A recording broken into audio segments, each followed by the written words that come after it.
We are going to start with C programming, and that is the like C programming is also known as mother of programming languages, and it is very very basic. It is very very basic, and we will also start with the like you can say baseline.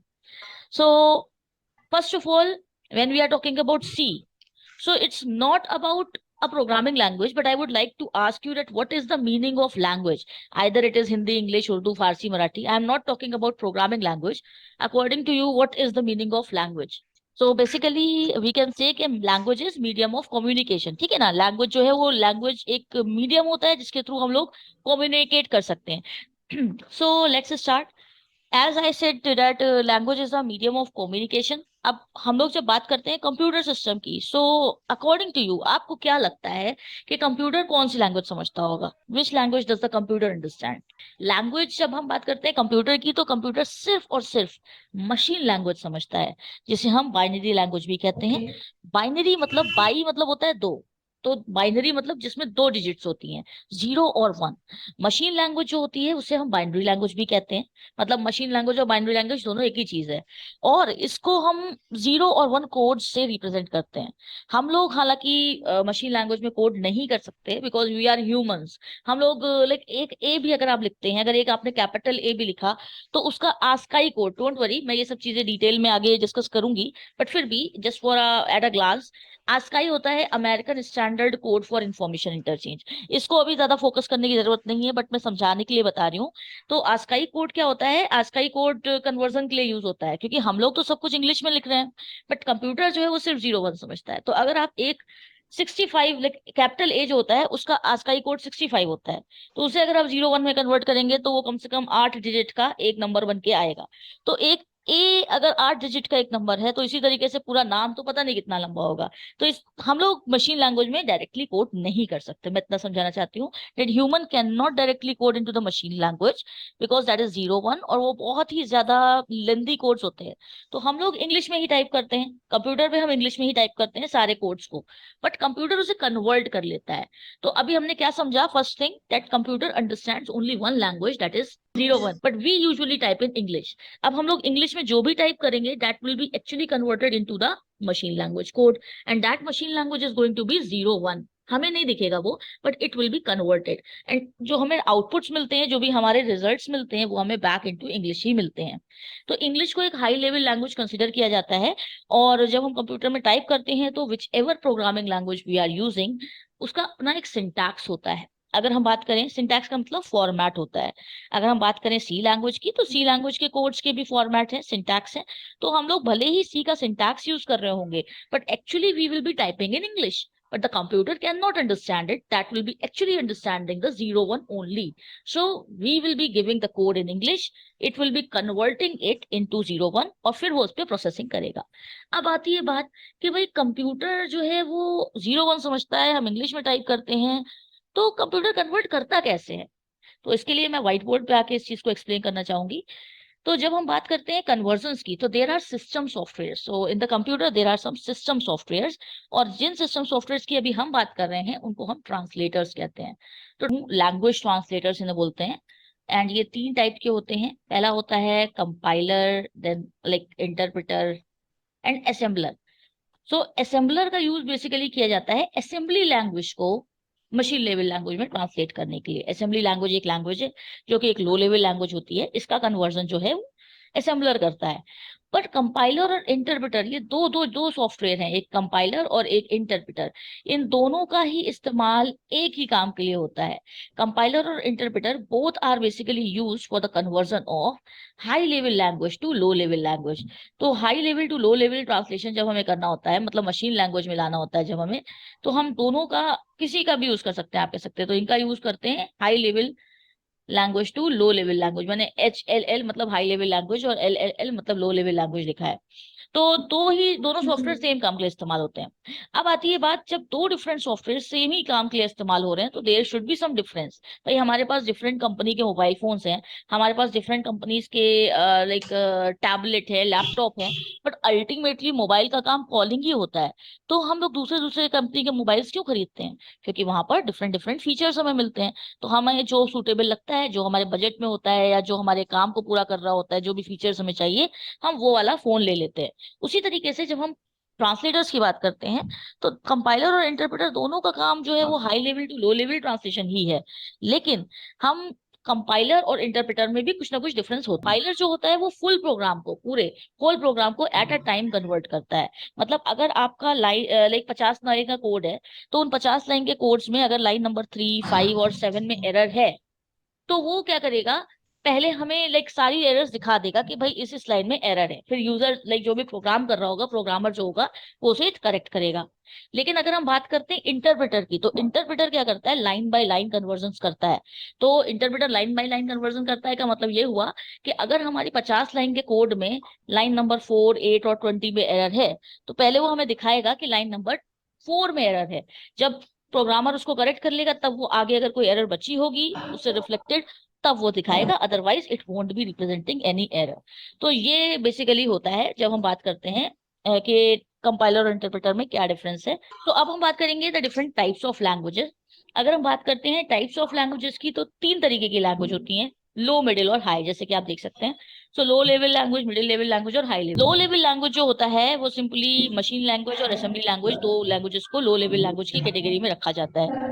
Where as जब हम बात करते हैं high level languages की, तो सभी languages जो कि ऑब्जेक्ट ओरिएंटेड प्रोग्रामिंग, मतलब एक टर्मिनोलॉजी होती है, आप कह सकते हैं एक प्रोसेस होता है काम करने का, ऑब्जेक्ट ओरिएंटेड प्रोग्रामिंग। सी लैंग्वेज एक प्रोसीजरल लैंग्वेज है, जबकि ऑब्जेक्ट ओरिएंटेड प्रोग्रामिंग भी बहुत सारी लैंग्वेजेस होती हैं। तो जो लैंग्वेजेस ऊप्स के कॉन्सेप्ट को फॉलो करती है, मतलब ऑब्जेक्ट ओरिएंटेड प्रोग्रामिंग के कॉन्सेप्ट को फॉलो करती है, उनको हम हाई लेवल लैंग्वेज की कैटेगरी में रखते हैं। मैं यहाँ पर इसको लिख देती हूँ एक बार, so it will be more understandable. मैंने जो भी बोला, मैंने बोला कि जो लैंग्वेजेस ऑब्जेक्ट ओरिएंटेड प्रोग्रामिंग, जिसको हम ऊप्स कहते हैं, इन शॉर्ट, बहुत ही फेमस कॉन्सेप्ट है ऊप्स का, जो कि लाइक बाकी लैंग्वेजेस में आता है, सी को छोड़ के। तो जितनी लैंग्वेजेस ऑब्जेक्ट ओरिएंटेड प्रोग्रामिंग के कॉन्सेप्ट्स को फॉलो करती हैं, उनको हम हाई लेवल प्रोग्रामिंग लैंग्वेजेस कहते हैं। जैसे कि C++, Java, Python, Pascal, COBOL, C#, PHP, JavaScript, ये सभी हाई लेवल प्रोग्रामिंग लैंग्वेजेस हैं। अब आप देख सकते हैं यहाँ पर लिखा हुआ है middle level language. C language is the only language which is kept into the middle level language category. So it comes that C language is the only language, इकलौती लैंग्वेज है जिसको मिडिल लेवल में रखा गया है। तो अब आती है बात कि भाई ऐसा क्या है जिसको मिडिल लेवल में रखा गया है। अब हमारा मेन कंसर्न जो है, हमारा मेन कंसर्न तो सी ही है, क्योंकि आपको सी पढ़ना है। तो सिंपली सी लैंग्वेज पे हम ज्यादा फोकस करने वाले हैं। सी लैंग्वेज को मिडिल लेवल क्यों कहा जाता है? सबसे पहली बात आती है कि जब 1972 में इसको बनाया गया, पहली बात तो C language was developed, you can say, in 1972 at AT&T Bell Labs, okay, by Dennis Richie.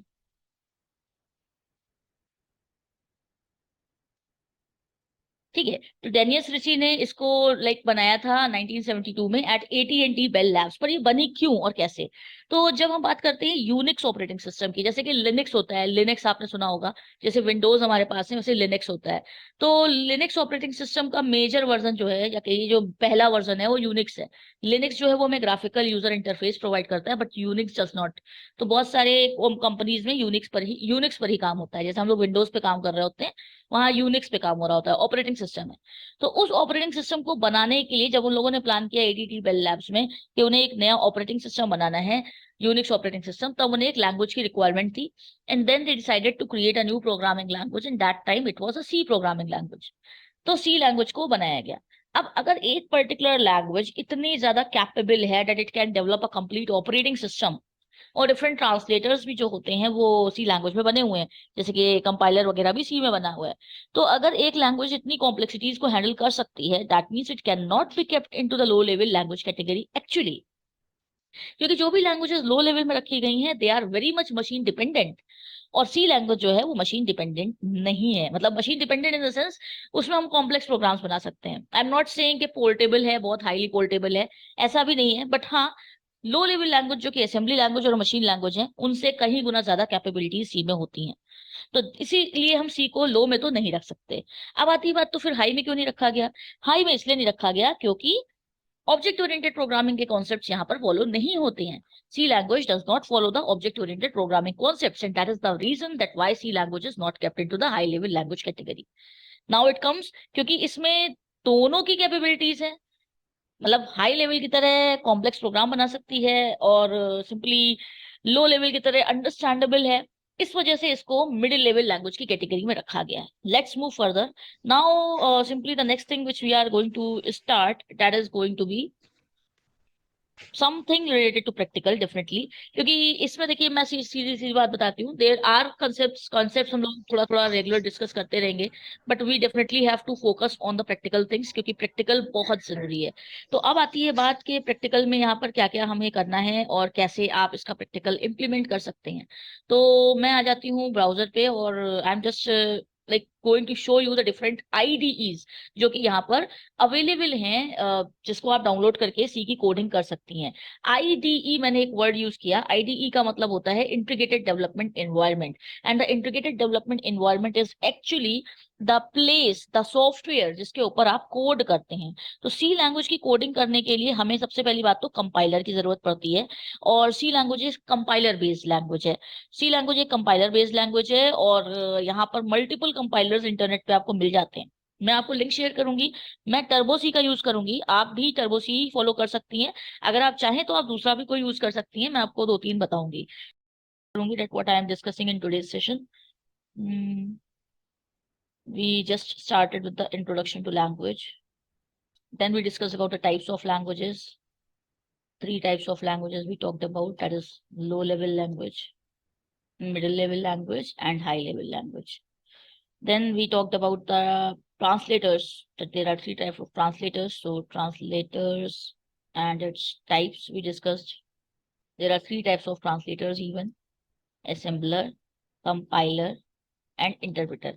जब हमने बात की थी कि यहाँ पर तीन तरीके के ट्रांसलेटर्स होते हैं और कंपाइलर और इंटरप्रेटर दोनों का सेम काम होता है, जो कि हाई लेवल लैंग्वेज को लो लेवल लैंग्वेज में कन्वर्ट करता है। तो अब आती है यहाँ पर बात कि दोनों में डिफरेंस क्या है, वो हम लोगों ने डिस्कस कर लिया कि कंपाइलर जो है वो पूरे कोड को एक साथ कंपाइल करता है, interpreter line by line execution करता है। लेकिन दोनों में से बेटर कौन सा है? कंपाइलर और इंटरप्रेटर में कंपाइलर बेटर होता है। क्यों? क्योंकि दो चीजें होती हैं, एक होती है टाइम कॉम्प्लेक्सिटी और एक होती है स्पेस कॉम्प्लेक्सिटी। तो अगर आप स्पेस कॉम्प्लेक्सिटी और टाइम कॉम्प्लेक्सिटी, कि किस तरीके से कितना टाइम वो ले रहा है कोड को एग्जीक्यूट करने में और कितनी स्पेस वो मेमोरी में ले रहा है किसी प्रोग्राम को रन करने में, उसको कैलकुलेट किया जाता है जब तो पता चलता है कि भाई कंपाइलर इंटरप्रेटर से बेटर है। तो यहाँ पर मैं आपको कुछ आईडीईज दिखाने जा रही थी। सबसे पहले तो आती है टर्बोसी। टर्बोसी एक बहुत ही अच्छा कंपाइलर होता है जिसका मैं भी यूज करने वाली हूँ। मैं दूसरे आईडीईज भी आपको इंट्रोड्यूस कर सकती हूँ। और टर्बोसी मैं यहाँ डाउनलोड करके सर्च करती हूँ, इसमें आप अपने विंडोज के लिए डाउनलोड कर पाएंगे। तरीके से टर्बोसी के साथ होता है डेव सी प्लस प्लस। तो डेव सी प्लस प्लस भी एक सॉफ्टवेयर है जिसके थ्रू आप सी सी प्लस प्लस की कोडिंग कर सकती हैं। ये दोनों अच्छे सॉफ्टवेयर हैं, इनमें से कोई भी आप यूज कर सकती हैं। और थर्ड सॉफ्टवेयर होता है बॉर्डलैंड, या फिर आप कोड ब्लॉक्स पे जा सकती हैं। कोड ब्लॉक्स भी एक अच्छा सॉफ्टवेयर है। तो ये सभी सॉफ्टवेयर में से आप कोई भी डाउनलोड कर सकती हैं। जैसे कि मैंने कहा, मैं टर्बो यूज करने जा रही हूँ। मैं यहाँ मेंशन कर रही हूँ आईडीईज फॉर सी कोडिंग। फर्स्ट वाला मैंने आपको लाइक टर्बो बताया। आज हम लोग सब मेनली इस पे डिस्कशन करेंगे कि क्या क्या सॉफ्टवेयर हैं और क्या नहीं है, ये सब चीजें। उसके बाद हम लोग आगे धीरे धीरे पढ़ेंगे। दूसरा है डेव सी प्लस प्लस। नाम सॉफ्टवेयर का डेव सी प्लस प्लस है, लेकिन सी की कोडिंग इसमें होती है। इन सभी सॉफ्टवेयर में आप सी और सी प्लस प्लस किसी की भी कोडिंग कर सकती हैं, क्योंकि सी और सी प्लस प्लस दोनों ही कंपाइलर बेस्ड लैंग्वेजेस हैं। दोनों में कंपाइलर का इस्तेमाल होता है, इंटरप्रेटर का नहीं। तीसरा है कोड ब्लॉक्स।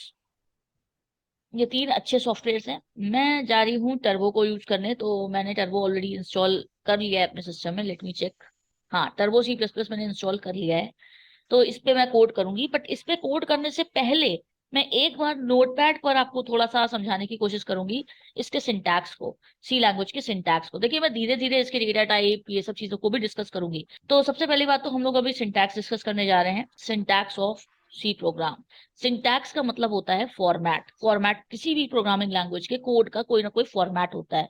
सो जैसे कि मैंने कहा कि यहाँ पर simply IO like simply stdio.h hash include conio.h, ये आपको कभी भी नोटपैड पे कोड नहीं करना है, इसको एक्सप्लेन करने के लिए मैं नोटपैड पे टाइप कर रही हूँ। Hash include stdio.h hash include conio.h, ये दोनों जो होती हैं इनको हम हेडर फाइल्स बोलते हैं। ये हेडर फाइल है। हेडर फाइल हमेशा कोड के सबसे टॉप में रखी जाती हैं। इसमें जो हैश इंक्लूड वाला पार्ट है इसको हम बोलते हैं प्री प्रोसेसर डायरेक्टिव। ये हैश इंक्लूड जब भी लिखा जाता है तो इसको बोलते हैं प्री प्रोसेसर डायरेक्टिव। और stdio.h और conio.h ये दोनों हेडर फाइल्स हैं। stdio.h अगर हम बात करें तो इसका फुल फॉर्म होता है standard input output header file, और conio.h का होता है console input output header file. So ये इसके फुल फॉर्म्स होते हैं। इसके बाद हमारे कोड में आता है वॉइड मेन।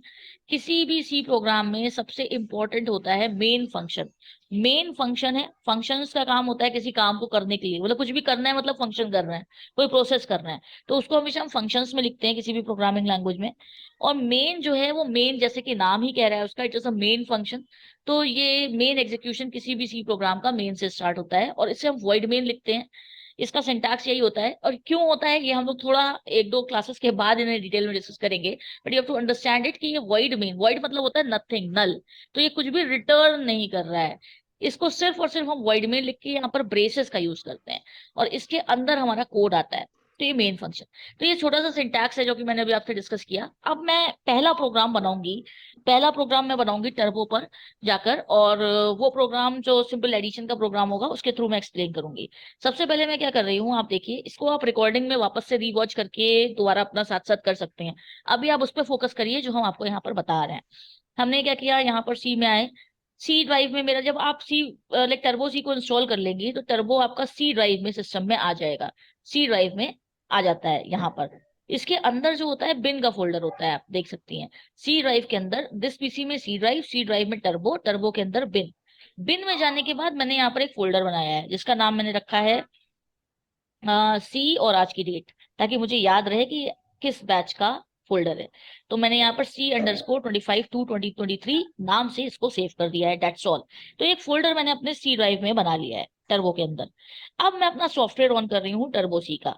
इस टर्बो सी में यहाँ पर मैंने ओपन किया टर्बो C++, और ये जो पुरानी फाइल्स थी इसको मैं यहाँ से क्लोज कर देती हूँ सिंपली, इससे कोई फर्क नहीं पड़ता है। और ये जो स्क्वायर यहाँ पर बना हुआ है इस पे क्लिक करने से क्लोज हो जाता है। अब आप देखिए यहाँ पर फाइल मेन्यू है, आप कर्सर से इस फाइल मेन्यू पे जा सकती हैं और यहाँ पर आपका सिंपली चेंज डायरेक्टरी का ऑप्शन आता है। तो चेंज डायरेक्टरी हम लोग इसलिए करते हैं फाइल मेन्यू में ताकि हमने जो फोल्डर बनाया है हम अपने प्रोग्राम्स को उसके अंदर सेव कर सकें। तो मैं चेंज डायरेक्टरी में आती हूँ और आप देख सकती हैं मैंने जो अभी भी फोल्डर बनाया था वो यहाँ पर दिख रहा है, आपको भी दिखेगा आपके फोल्डर को जब आप बना लेंगे सिस्टम में। तो C25 मैंने आज बनाया ये फोल्डर और इसको मैंने ओके कर दिया। तो अब क्या हुआ कि मेरी जो डायरेक्टरी है वो चेंज हो गई, और चेंज होके मेरी वो वाली डायरेक्टरी होगी जिसमें मुझे अपने प्रोग्राम्स को सेव करना है। तो अब मैं क्या करूंगी, मैं यहाँ पर फाइल मेन्यू में न्यू ऑप्शन पर जाऊंगी। न्यू पर गए तो हमें एक न्यू फाइल मिल जाती है। इसको फुल स्क्रीन करने के लिए फंक्शन F5 का यूज किया जाता है। तो अगर आप छोटा जैसे आपको स्क्रीन दिख रही है, you want to make it a full screen, so you have to press function and F5 इस फाइल को सेव करने के लिए। अभी ये सेव नहीं है, आप देख सकते हैं नो नेम 00 लिखा हुआ है, no name 00.cpp। No name 00.cpp इसका पहले से नाम है पर हमें इसमें सेव और नाम से करना है। तो दूसरे नाम से सेव करने के लिए हम इसमें फंक्शन F2 का प्रेस करेंगे, F2 प्रेस करेंगे, फंक्शन F2 प्रेस करते ही हमें सेव ऑप्शन मिल जाता है। तो यहाँ पर सबसे पहली बात तो हम इसका नाम चेंज करेंगे, पूरा डिलीट नहीं करना है, जो पाथ आ रहा था उसे रहने देंगे। हमने इसे pro1.c सेव किया। बाय डिफॉल्ट यहाँ पर नो नेम डॉट CPP आ रहा है, CPP स्टैंड फॉर C++, पर आप कर रही है कोडिंग सी लैंग्वेज में। तो हम जब सी लैंग्वेज में कोड करते हैं तो हम यहाँ पर .c लिखते हैं। तो उसे ध्यान रखिएगा कि कभी भी प्रोग्राम करने से पहले, before starting any program, you have to simply rename your file, अपनी फाइल को रीनेम करके सेव करना होता है। तो मैंने अब इसको सेव कर लिया pro_c। एक प्रोग्राम से बाद में कराऊंगी और वो होने वाला है एडिशन का, और उसमें मैं पूरा का पूरा सिंटैक्स इसका एक्सप्लेन करने जा रही हूँ। जस्ट अ सेकेंड, इसका पूरा सिंटैक्स में इस वाले प्रोग्राम में। अब जैसे ये आपकी विंडो के बाहर आप जब आती है तो ये विंडो छोटी हो जाती है। इस विंडो को फुल स्क्रीन करना है तो आप प्रेस करेंगे alt enter. To make this screen full screen आप क्या करेंगे, ऑल्ट एंटर प्रेस करती हैं तो ये पूरी विंडो पर आ जाता है। मैंने स्पेलिंग यहाँ पर लिखी है एडिशन। ओके, सो सबसे पहले मैं कोड करूंगी, फिर मैं उस कोड को पूरे तरीके से एक्सप्लेन करूंगी। सो हैश इंक्लूड stdio.h, इसको स्टूडियो बिल्कुल मत बोलिएगा, ये स्टूडियो है याद से। कभी कभी इस इंटर्न लाइक कंफ्यूज जाते हैं पढ़ते वक्त, नए सिरे से जब पढ़ रहा होता है कोई, तो ये स्टूडियो है। void main and then here I am taking integer a equals to 10, suppose b equals to 20, c equals to 0। मैं पूरा एक्सप्लेन करूंगी, बिल्कुल बेफिक्र रहिएगा।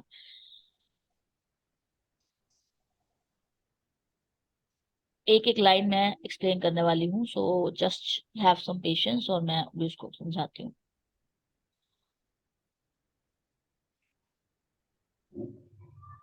आप जैसे मैंने ये छोटा सा प्रोग्राम बना लिया है सी लैंग्वेज में। सी लैंग्वेज में एडिशन का program, write a program to add two numbers. सबसे पहले मैंने आपको बताया था ये जो हैश इंक्लूड stdio.h लिखते हैं या conio.h, इसको हम हेडर फाइल बोलते हैं। तो ये हैश इंक्लूड इतना पार्ट जो होता है उसे प्री प्रोसेसर डायरेक्टिव बोला जाता है। इस हैश इंक्लूड को प्री प्रोसेसर डायरेक्टिव बोला जाता है।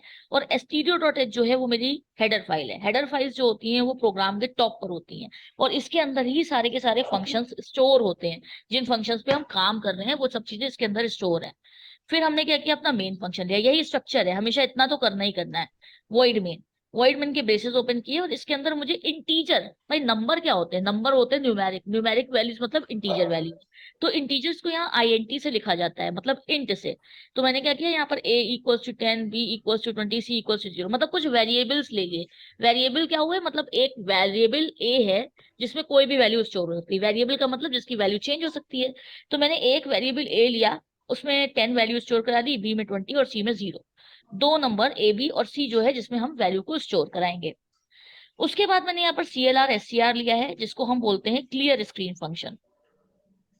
Clear screen function, clear screen function का काम ये होता है कि अगर इस प्रोग्राम को रन करने से पहले, क्योंकि आप कई सारे प्रोग्राम बना रही होंगी एक के बाद एक के बाद एक, तो अभी जो करंट प्रोग्राम है इससे पहले अगर कोई प्रोग्राम रन हुआ होगा तो उसका आउटपुट ये क्लियर कर देगा आउटपुट स्क्रीन से। क्लियर स्क्रीन का काम होता है कि वो पुराने आउटपुट को क्लियर करता है। तो हम मोस्टली सभी प्रोग्राम में क्लियर स्क्रीन जो है वो डेटा टाइप इनिशियलाइजेशन या डिक्लेरेशन के बाद लेते हैं। तो मैंने ये क्या किया, यहाँ पर इंटीजर डेटा टाइप के 3 वेरिएबल्स ले लिए हैं, इन्हें बोलते हैं इनिशियलाइजेशन। इनिशियलाइजेशन का मतलब ये हुआ कि मैंने 3 वेरिएबल लिए, उनकी वैल्यूज को यहाँ पर इनिशियलाइज कर दिया। ये जो मैं डबल स्लैश के साथ लिख रही हूँ कुछ भी, उसको बोलते हैं कमेंट। डबल स्लैश जो होता है उसका काम होता है कमेंट करने का। कमेंट का मतलब हुआ कि ये नॉन एग्जीक्यूटेबल कोड है। जो भी हम यहाँ पर कमेंट कर रहे होते हैं दैट इज नॉन एग्जीक्यूटेबल, मतलब इसका आउटपुट नहीं आएगा, ये एक नॉन एग्जीक्यूटेबल कोड है। ओके, सो यहाँ पर मैंने क्या किया, c equals to a plus b. तो मैंने क्या किया, c में मेरा 0 था, c में कुछ नहीं था, तो मैंने यहाँ पर a और b दोनों की वैल्यू को ऐड करा के सेव करा लिया। अब मैंने नेक्स्ट लाइन में यहाँ प्रिंटफ यूज किया है। प्रिंटफ एक फंक्शन है और इस फंक्शन जो है हमारा stdio.h के अंदर सेव है ये। तो प्रिंटफ मतलब प्रिंटिंग फंक्शन। तो मैंने यहाँ पर डबल कोट्स में क्या किया है, एडिशन लिखा। डबल कोट्स में मैंने एडिशन लिखा है, एडिशन एक मैसेज है। और ये मैंने साथ में मॉड डी, परसेंट डी क्यों लिखा है, इसे मॉड बोलते हैं, परसेंट की जगह मॉड बोलेंगे आप। तो यहाँ मॉड डी क्यों लिखा है, क्योंकि जो मेरी वेरिएबल्स हैं ABC, ये सब के सब इंटीजर टाइप के हैं, इंट टाइप के। जब इंट टाइप की कोई भी मेरी वैल्यू होती है तो उसको हम जो है परसेंट डी से प्रिंट कराते हैं या परसेंट डी से रिप्रेजेंट करते हैं। ये इसका फॉर्मेट होता है। देखिए मैं बिल्कुल पहला प्रोग्राम बता रही हूँ, सिर्फ थोड़ा थोड़ा एक एट अ ग्लांस समझाने के लिए मैं एक प्रोग्राम आज बता रही हूँ। अदरवाइज हम लोग कॉन्सेप्ट और वो सब चीजें लेकर चलेंगे तो सब चीजें क्लियर होंगी। तो एडिशन एक मैसेज है और मॉड डी मैंने इसलिए लिया है क्योंकि मुझे सी की वैल्यू प्रिंट करानी है और सी एक इंटीजर है। सी एक इंटीजर है तो हमने यहाँ मॉड डी लिखा, नहीं तो ये वैल्यू प्रिंट नहीं होगी। फिर कॉमा लगा के वो वेरिएबल दे दिया जाता है। तो जिस जिस वेरिएबल की वैल्यू प्रिंट होनी होती है उसको हम बिना डबल कोट्स के देते हैं। यहाँ मैंने कोई कोटेशन या डबल कोट्स नहीं लगाए और इसको मैंने डबल कोट्स में लिखा क्योंकि ये एक मैसेज था। फिर आती है बात गेट ch। तो गेट ch जो होता है वो गेट अ करेक्टर फंक्शन होता है और इसका इस्तेमाल ये क्या होता है, गेट अ करेक्टर में यहाँ लिख देती हूँ, गेट अ कैरेक्टर फंक्शन होता है। इसका काम होता है कैरेक्टर को इनपुट कराना। अगर सी लैंग्वेज के प्रोग्राम में आप गेट ch लास्ट में यहाँ नहीं लिखेंगी तो क्या होगा कि आउटपुट विंडो आएगी और तुरंत चली जाएगी, आपको अपना आउटपुट नहीं दिख पाएगा। लेकिन हम चाहते हैं कि हमें अपना आउटपुट दिखे और स्टेबल रहे हमारी विंडो। तो हम यहाँ क्या करते हैं, एक इनपुट फंक्शन लगा देते हैं। गेट अ कैरेक्टर इनपुट लेने का काम करता है, और हमारे कीबोर्ड पर जितने भी कीज हैं वो सभी कैरेक्टर्स हैं। तो जब हम आउटपुट विंडो पे अपना आउटपुट देख चुके होते हैं तो हम एंटर एस्केप कुछ भी प्रेस कर देते हैं, और जैसे ही हम वो प्रेस करते हैं विंडो के बाहर आ जाते हैं। तो मैं अब इसे रन कराऊंगी। उससे पहले यहाँ पर कंपाइलेशन का ऑप्शन होता है, पहले प्रोग्राम को कंपाइल कराते हैं कंपाइलर से। यहाँ देखिए 2 एरर्स रिप्रेजेंट कर रहा है ये, कि इस प्रोग्राम में 2 एरर हैं। आप यहाँ एंटर करेंगे तो ये कह रहा है कि अनडिफाइंड सिंबल बी और सी, तो इसको बी और सी के बारे में कुछ नहीं पता। तो ये कह रहा है बी और सी मुझे नहीं पता, क्योंकि यहाँ पर लगना चाहिए कॉमा। तो जैसे ही कि मैंने ये कॉमा लगाया तो यहाँ पर अब देखिए कोई एरर नहीं आएगी। अब आप देख सकती हैं। तो मैं आपको समझाना चाहती हूँ कि किस तरीके से आप इन सब चीजों को आइडेंटिफाई करें। एरर आती है तो कैसे आती है, इस तरीके से। एरर आई थी तो उसने वहां पर रिप्रेजेंट किया कि एरर कहाँ पर है। अभी कोई एरर नहीं है इसमें, तो अब हम इसको रन करा सकते हैं। कंपाइल करने के बाद रन कराते हैं तो आप देखिए एडिशन 30 हमारा आउटपुट आ गया। सिंपल सा है। अभी बहुत बेसिक प्रोग्राम था एडिशन का, लेकिन मैंने आपको थोड़ा सा सिंटैक्स इसका एक्सप्लेन करने की आज कोशिश की।